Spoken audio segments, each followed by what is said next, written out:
It wasn't the Cowboys defense that let them down in this game, Sam. It was CeeDee Lamb's hands that let them down in this game, Sam. The Cowboys defense was, a lot better than a lot of people, myself not included, thought it would be. And it was impressive. And what else did you see from the Philadelphia Eagles? Looks like they probably took a step back from how historically good they were last year. And that's okay.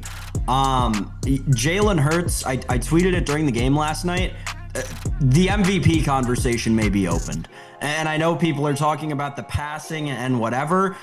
First of all, Jalen Hurts won his first, I want to say 7 passing attempts without a ball hitting the ground. I think he went 7 for his first 7. Maybe it was 6 for his first 6.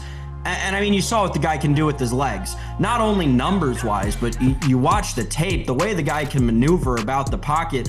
There are a lot of flashes there, especially with how that wide receiving core looks without targeting A.J. Brown.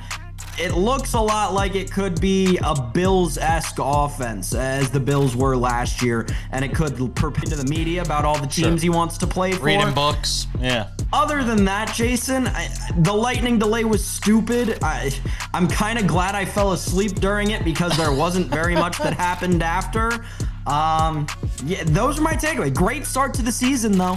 Yeah, and boy, not for nothing. I don't know how many wins they're going to wind up with, because I don't know how much the calculus changes on the Cowboys off of that one game last night.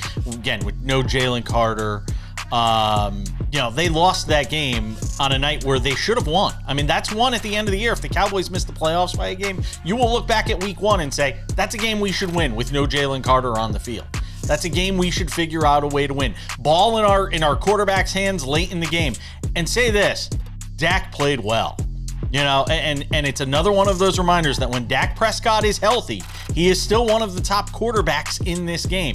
And with that receiving core and those options, they're going to score points. It's just a question of, are they going to score more than they give up? And I know that's kind of a common theme in all football games. Can you score more than you give up? But Sam, I was impressed with the way the Cowboys were able to move the football in that game. And if you're going to talk about Jalen Hurts at the start, you got to talk about Dak and what he did. But move away from that for just a second. The Jalen Carter stuff. This is the kind of stuff you're going to probably get out of Jalen Carter. And he can do all the apologies after the game he wants. And we can sit here and say it's never going to happen again and all of that. It's sort of the risk you run having that kind of guy on your roster. And if you're Nick Sirianni, you just kind of go, okay. We still won the game without him, though.